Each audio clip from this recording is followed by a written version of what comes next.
Alongside Eric King, Rob Lewis, and Brent Hubbs, I am Austin Price for the Rocky Top Roundtable as we head towards Saturday in a matchup with Arkansas. Two teams coming off a bye. Two teams that seem like they're going in two totally different directions, especially with all the change in Arkansas. But one would imagine that Arkansas is going to give Tennessee its best shot, coming off all of the change. Well, it's what you hope, but you don't know how everybody responds to that. I mean, it's one thing Rob, to let your head coach go. It's another thing for the interim head coach to let the defensive staff go. So, I mean, there's just been a lot of turmoil and a lot of change over there. You don't know what you're going to get with Arkansas, other than the quarterback's pretty talented. Yeah, I mean, it's going to be a wild card, but, you know, I mean, I can see both sides of it. I mean, what I do think will happen is those kids will play free and easy, but, you know, also at the same time, so much change. I think that kind of wears off, you know, a little bit, and it's hard to get past the fact that, you know, you're right into October, you're just bringing somebody off the street to coach your defense. That's pretty phenomenal. And that's kind of where I am. I mean, how much are they changing on that side of the football? You can make the case they need to change everything, but I mean, it's just not realistic mid-season. I know you had a bye, right? So how much of the terminology is still there? What are the similarities? It's going to be a team that's desperate in terms of, I do agree, they're going to go out there and play free. I mean, all these guys are essentially trying out for other rosters right now. They can enter the transfer portal now or later after the season, right? So I think that they're going to give Tennessee their best shot, but I don't think that it's going to be enough. Tennessee's playing at home. Tennessee's very good at home. They are very good at home. The offense, even though they didn't put up a ton of points in regulation the other day, they still ended up with, for the game, the team ends up with over 40 points. First time in school history to do that first 5 games of the year. They're moving the ball. The other day they shot themselves, you know, in the foot, you know, a little over 10 days ago down in Mississippi State on some drives that hurt themselves. How do they get back clicking to finish drives off? Because Joey is still making a lot of plays. But don't drop the ball. I mean, you know, don't drop touchdowns, and just keep doing what you're doing. I mean, I said this, and I've written this several times. It feels like Chris Braswell needs the ball more. And I know that's crazy to say, Rob, because he's getting it a ton, but it just feels like Tennessee can get open at the receiver position in a way that they're not having to necessarily scheme a bunch of people open. They're just able to get open, which is maybe arguably outside of Joey Aguilar, the biggest surprise of this football team through the first month. Yeah, no, Joey talked earlier this week, and, you know, we asked him about, you know, did you guys think you were capable of this? Did you suspect it? And, you know, he obviously didn't know they were going to be maybe this good, but he's like, yeah, you know, we thought we were pretty good. And man, we've talked about it, but it's been a long time, at least I think, since Tennessee's had 3 guys at receiver like this. I mean, they, you know, Cedric Tillman, Jalen Hyatt, they're in the NFL, but they were different kind of cats than Mike Matthews and Chris Brown. I mean, they've got 3 dudes right now that can take a short one and turn it into a long one, and they've not had 3 guys like that in a long time. Yeah, I mean, I think Tennessee offensively, whenever it's not producing, you got to give credit to the defense, whoever they're playing, but I think most of the time it's Tennessee stopping itself. Again, catch the football. Points were left off the scoreboard. Ball placement to those Kitzelman interceptions. Yeah, I mean, ball placement could have been better, but catch the football, right? Sustain blocks a little bit longer. A couple times as offensive line are making contact, moving line of scrimmage, coming off the block, and then, you know, they could have had a 6-yard gain. It's a 3-yard gain. Just little stuff like that. I mean, this offense is humming.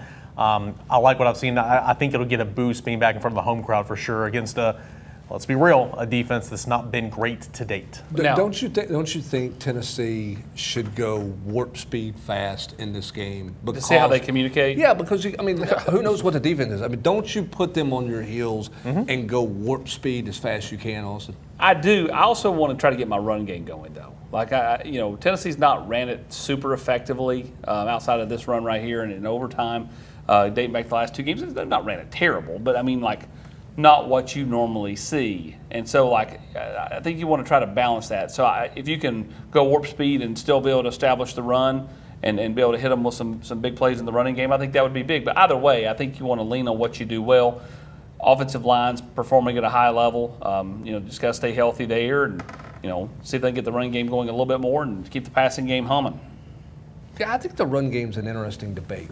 I mean, you look at their yards per carry, Rob, it's really kind of on par with a year ago, even just when you look at SEC games.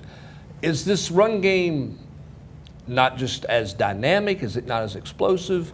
Is it still effective? Are they just not calling it as much? Like, I'm kind of torn on whether this is like, man, the run game's just not clicking the way it needs to versus, man, they're throwing it so well, why run it?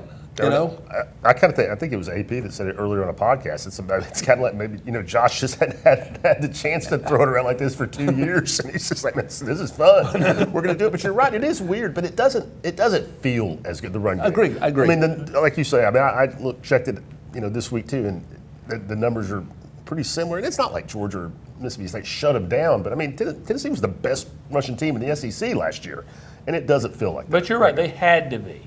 Yeah, they couldn't throw it for right. 335 against a SEC opponent. No, They were throwing for couldn't. 180. No, they couldn't. They had to run the football. I mean, to Rod's point, though, it doesn't feel like it's been bad. They've never abandoned the run. They will never abandon the run. But you look down there in the third quarter, it's like, oh, well, only 65 yards rushing or whatever. I will give Tennessee credit in this regard. Fourth quarter against Georgia, ran the football better. When you had to have a game on the line on the road at Mississippi State, Tennessee ran the offense effectively, ran the football pretty well. They called Aguilar's number. They blocked it up well. And then, of course, Deshaun Bishop in overtime. So it needs to be a little bit more consistent. I do think it's kind of a good debate, but I think when they needed to run it well, they've kind of buckled down and run it pretty well. The one thing that Arkansas has done well, except for the Notre Dame game, was score points, move the football, offensively, do some good things. I'm interested to see what they look like, because they did not look like the same team against Notre Dame that we saw against Ole Miss or others at different points in the year. Green's a fantastic player at quarterback. Can throw it, is long, can lean on you in the running game, is a really good athlete. How does Tennessee do against him in year two? A year ago, I thought they held him in check pretty well a year ago. They've got to finish better than they did a year ago. I thought they held him in check, Rob, pretty good, but they let him manufacture enough plays in the passing game. Got outside the pocket. Because they didn't give up the 30-yard run, but they gave up the 15-yard pass because they didn't finish when they got close to him. They've got to finish on him better this year than they did a year ago. Well, and I mean, and what we've seen from the defense this year, I mean, there's probably going to be opportunities for Arkansas to make plays, I mean, especially with what we've seen from Green. And I mean, I would think this is a good week to tighten up some things on this side of the ball. But for whatever disarray that program might be in, Green will. I'll be surprised if he didn't hit some plays on Tennessee. You've really got to limit him. Will Green be more likely to tuck it and go, have happy feet in there because Tennessee's pressure has been so good the last couple of games from the defensive line? Maybe. Again, that's a part of his game. It's a good part of his game. As you see right there, Tyree West has been an animal. I think the Leos have played very well. So going back to contain, again, not just because it's not a design run, you still have contain in those quarterback scrambles.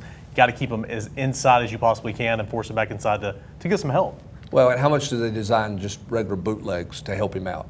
Get outside that pressure area to get him outside the box, if you will, to where maybe you can't contain him as much. Tennessee has not played a mobile quarterback. This will be the first one. And so how do they handle a true mobile quarterback? A true mobile quarterback. They've got played some guys that can move Yeah, around. I mean, Not like this guy. Not like Not like this this guy. guy. And listen, this is the first of some guys whose feet can create you some problems. Ty Simpson's not going to run it like Green, but he can run it a little bit. We all know what Mateer could do from Oklahoma. This starts it. Tennessee's going to have to handle mobile quarterbacks well over the next 4 games, and it starts with the most difficult challenge with Green on Saturday. Key to getting a victory is what? Don't let them hang around. I mean, in this thing. I mean, I thought Notre Dame let them hang around a little bit, and then they kind of fell apart. They're going to play really hard emotionally, I think, early. I think they're going to be into it. I think you got to break their will early in this game. Tennessee's been a good first quarter team at home, especially. It's got to continue. I could not agree more. Just be clean early, because I mean, we talked about they'll play free because of coaching change, but I think that also lends itself to when things go bad, a lot of pointing fingers and what do I have?